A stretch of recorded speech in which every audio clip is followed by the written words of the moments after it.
about my story.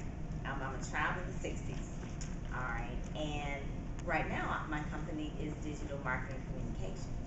And so I'll give you a little bit about how I actually get into that because there's three things that really play into play about that.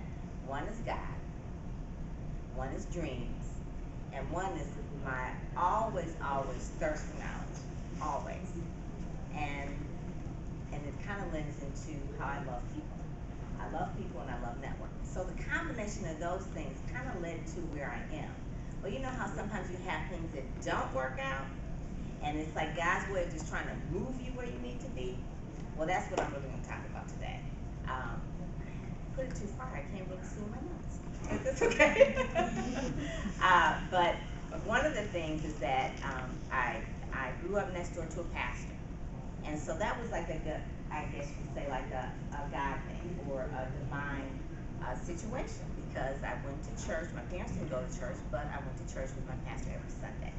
And because I was so excited about the church and that he had children, I was really excited about going to church with him every single week. I tried to tell other people because I love people. So I always told people about the programs that they were having, about the plays or whatever.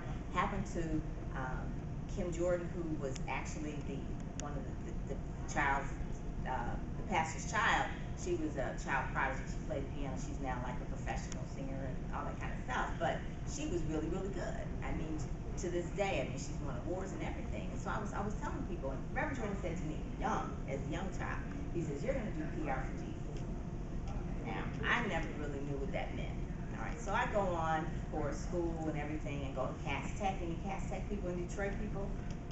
Well, anyway, go Cass Tech. And I major in, graduate from there, and I go to Wayne State and I major in advertising and public relations. But while I was at Cass Tech, I read a book, and this is the actual book, as you all can see. I read the book called The Rosemary Touch. It was by a lady named Louise Wise.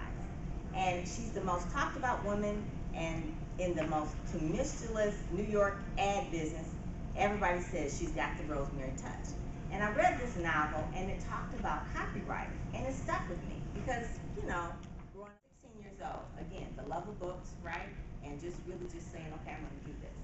Didn't know anybody in advertising, had no connections in advertising. The only ads I knew were the ones I saw on TV. All right. So I go on and major in advertising public relations, graduate from there, and instead of working in an agency, I actually got a job at the Detroit Free Press because I love reading. And I actually met some professors that actually worked at the Free Press, kept in contact with them. And my first job at the Free Press was in advertising sales. Stayed there for about 7 years.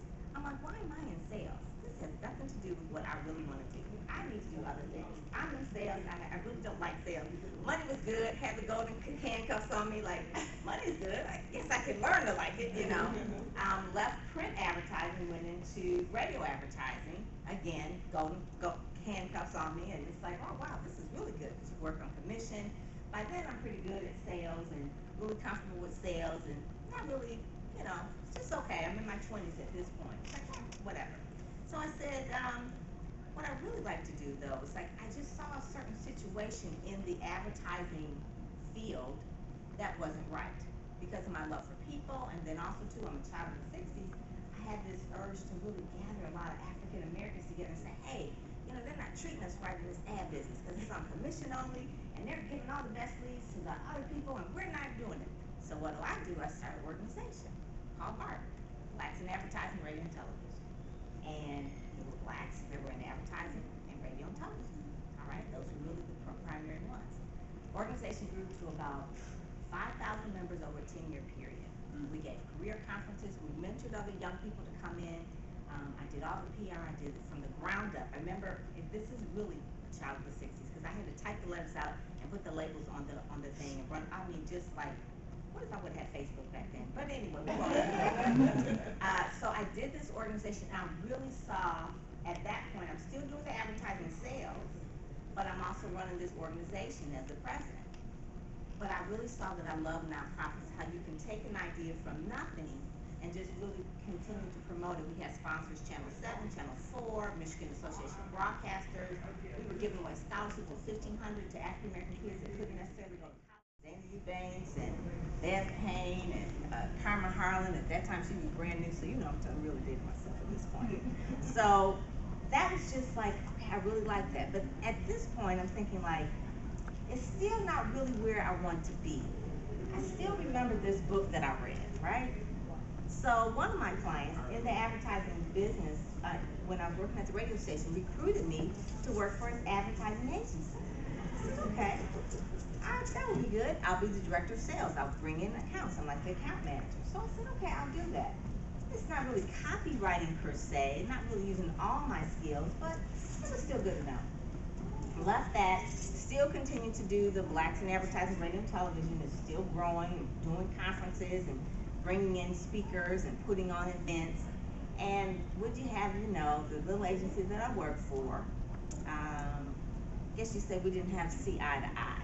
They loved me when I was their salesperson, but when I started to work for them, I guess maybe I was just trying to change things too much or take over, or we just didn't get along, but they fired me, okay? They just fired me.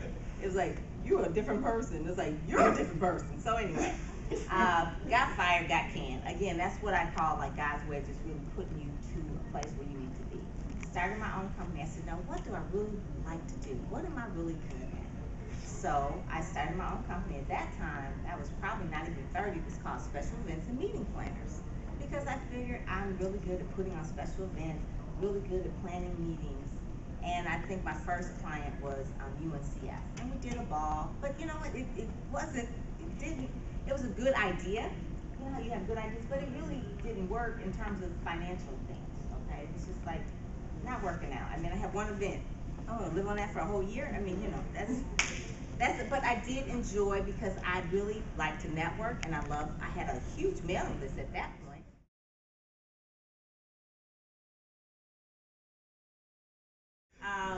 At that point, I really had amassed like a large mailing list. Probably at this point, maybe about 10,000. Again, it wasn't really necessarily on email, but it was on mailing labels, and I was really good about keeping that. And I realized early on the power of a database. The power of a database. So I leave the ad agency at this point, and I recruited into what I call like part of my purpose by the Reverend Eddie K. Edwards to work as a development director for Joy of Jesus. Now, I didn't know anything about what a development director did, and I really didn't even know too much about what the Joy of Jesus was. I did really know Jesus, that was clear, but I learned that really sales was the background of really doing that. So I took all of my sales experience that I had and used it to really, at that point, sell the organization to get fundraising, to do fundraising. Again, we were doing special events. We were doing a lot of the PR.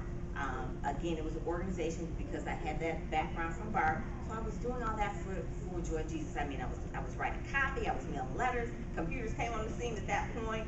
So we had a database, and it was like, at that point, I was like, we are jamming. We don't have to do these labels and paste them out and copy and write. So it was the beginning of the computer era, and I just loved it. I was sending emails out to the newspapers, and Joy of Jesus became on the front page of the Summer Dreams campaign, and they were raising thousands of dollars. We were doing radio, and I was like, this is it. This is my purpose.